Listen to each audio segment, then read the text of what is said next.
When I started looking into Nikita Khrushchev, I had a hard time figuring out what to focus on. Khrushchev was such a prolific character in both Russian and American history. Through research, I saw how much of a critical turning point Khrushchev's attempt at de-Stalinization in Russia really was. At the time when Khrushchev began undoing many Soviet policies put in place by Joseph Stalin, the previous leader of Russia, Russia was in a free fall. Diving deeper into Khrushchev's effect on communism, it helps me understand the reasoning behind the Cold War, how communism spread so rapidly, and the ultimate collapse of the Soviet Union. I want to explore the undoing of Stalin's harsh Soviet policies and how it was the start to the slow crumble of the already shaky foundation of communism in Russia. This topic was very close to the goals of this class, detailed in Learning Outcomes section syllabus number 7, articulate the reasons for the Cold War, the spread of communism, and the ultimate collapse of the Soviet Union. When communism was introduced, there was somewhat of a soft launch of the ideology. The people of Russia, mainly the peasantry and the middle class, were widely illiterate as the country was not very centralized. Vladimir Lenin felt the need to guide the peasantry through the process of communism and persuade the proletariat masses into overthrowing the capitalists and bourgeoisie to create a whole new working class.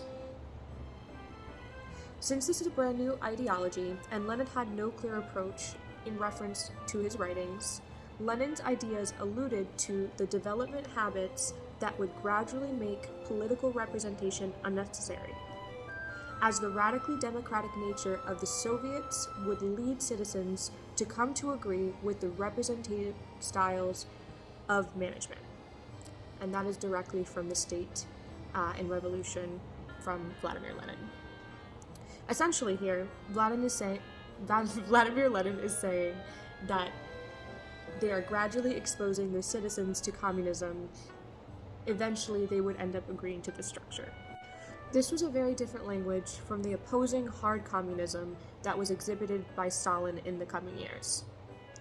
The words radically democratic make communism displayed by the USSR seem more like a socialist approach.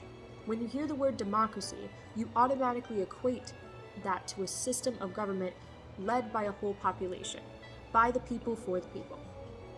Soft communism was used to make the Bolsheviks more likable, persuading the once imprisoned people to give the idea of personal freedom a chance, another foreign concept in Russia.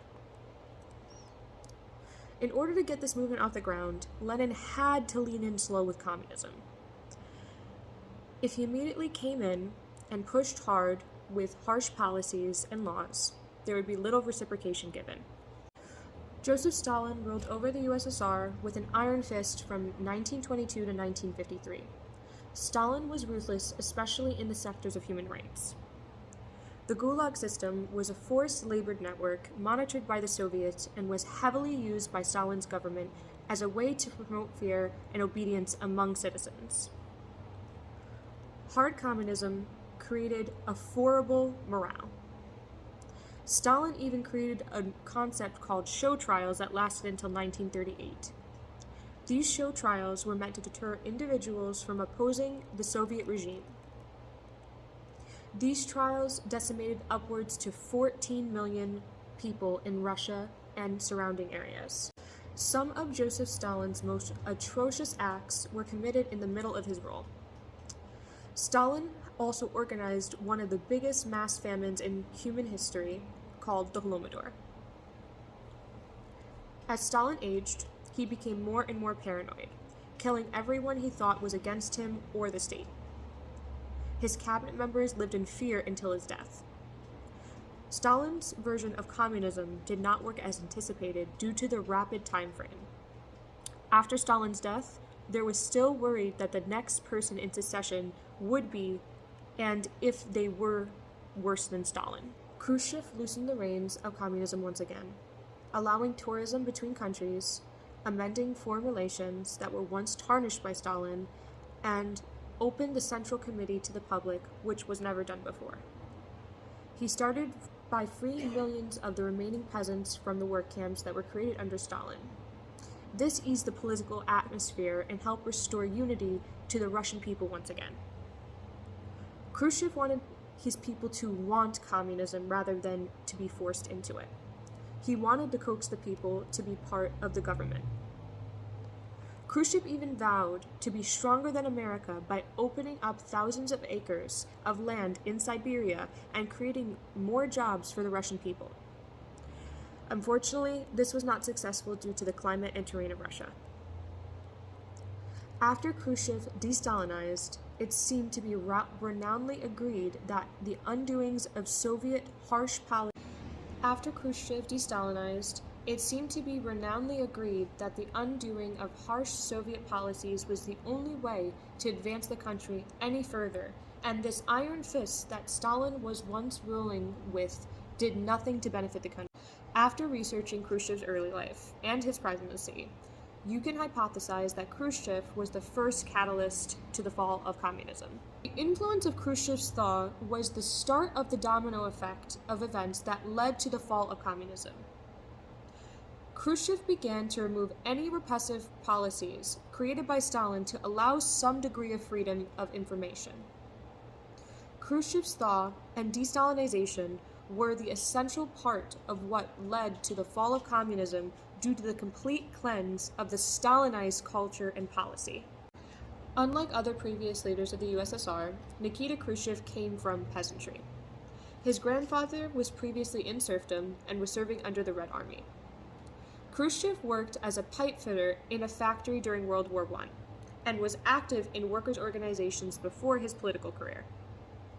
As Khrushchev grew in his political career, many took note of his hard work and vast knowledge about mine and factory conditions.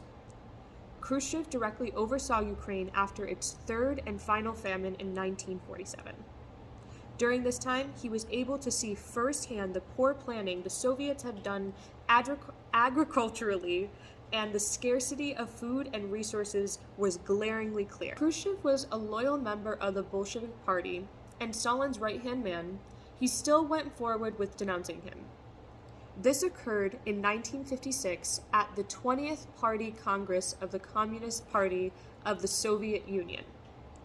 Khrushchev expressed in this speech that Stalin, on the other hand, used extreme methods and mass repressions at the time when the revolution was already victorious, when the Soviet state was already strengthened, when the exploiting classes were already liquidated, and the socialist relations were rooted solidly in all phases of economy, when our party was politically consolidated and had strengthened itself both numerically and ideologically.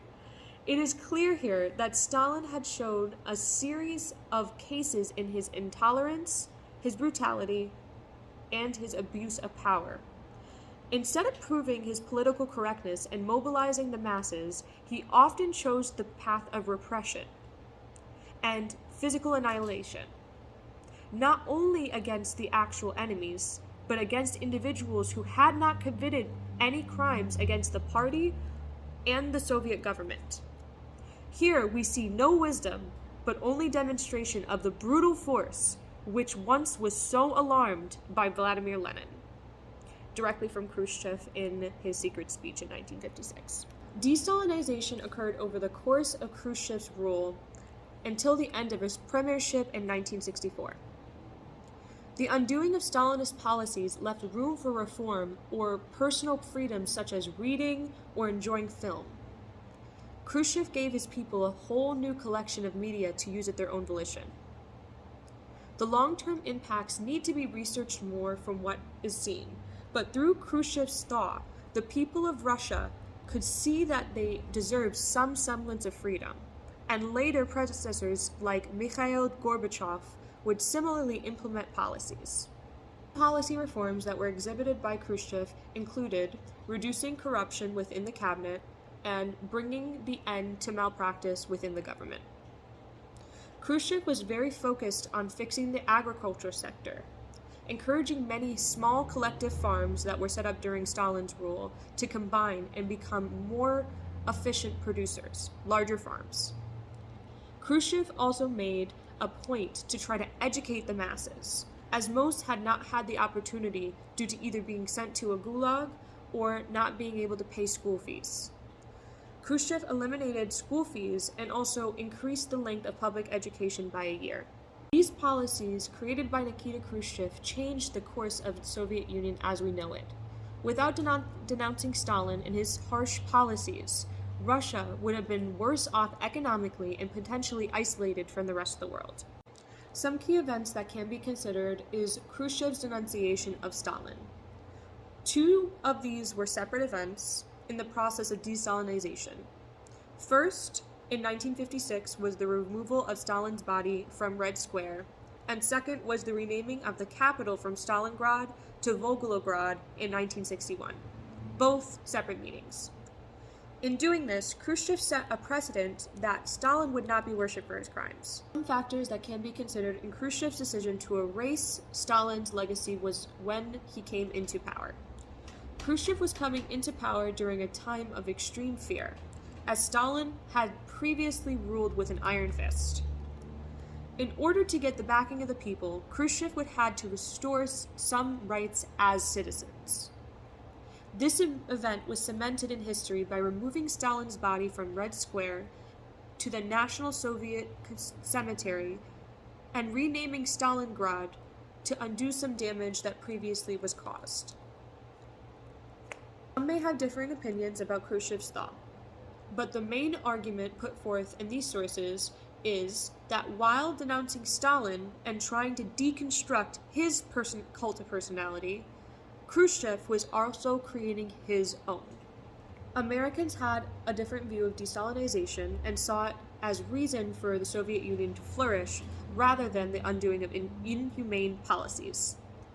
People in territories inside of the Soviet Union struggled with identity issues due to the desalinization as well. Americans did not want another dictator on their hands, and the undoing of previous policies that were set in place for over 20 years made politicians wary. Many Russians within the USSR believed that this gave them great opportunity.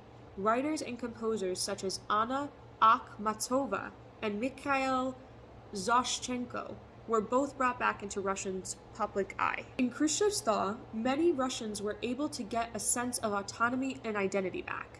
But conversely, those who previously had been under Soviet rule also struggled in finding their identity.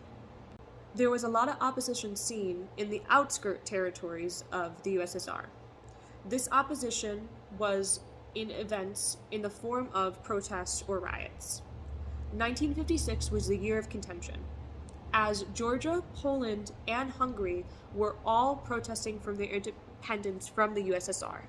There are very few interpretations of these events. If there are any that differ through research collected, it seems to be minority groups that have differing opinions. There have been new findings in research in the past 2 decades, specifically in the outskirts of the USSR. There were many overlapping crises from all the shifting policies of desalinization. Poland and Hungary found themselves embroiled in a counter-rebellion crisis. There was also demonstrations in Georgia in 1956. As many policies began to be undone, there was an order by Khrushchev to declassify all documents in Eastern European territories. They were very much opposed to this. When this was done, outrage ensued because the nations did not agree with Khrushchev's policies. They were very much Stalinist and would fight in the name of him. Specifically in Georgia, where the denunciation caused mass destruction and riots. While in Poland and Hungary, these groups were fighting in the name of freedom. The Poles and Hungarians saw each other as independent of the Soviet Union and saw desalinization as an opportunity to jump ship. These events were only really preserved through manuscript. Many critical points in desalinization were in closed sessions of Congress. So very little was actually put on tape, and very little was photographed. Throughout my research, I detected both bias from an American point of view and from a point of view relishing in Khrushchev. From an American point of view, Those directly dealing with Khrushchev made him seem unhinged, as if there was some impending doom in any speech he made. In most articles on de-Stalinization and Khrushchev, there is a heavy bias of all the good deeds that Khrushchev had done. They failed to mention the harms and potential neglect that Khrushchev also imposed on territories within the Soviet Union that were not directly Russia. I determined that I did not exhibit a bias through this project because I used scholarly and primary sources throughout the consultation. To conclude, Khrushchev's influential sphere was vast and touched many sectors. Many had differing opinions on whether Khrushchev's influence was good or bad. However, the one unwavering fact was that Khrushchev was the first catalyst in the undoings of communism as most had previously known it.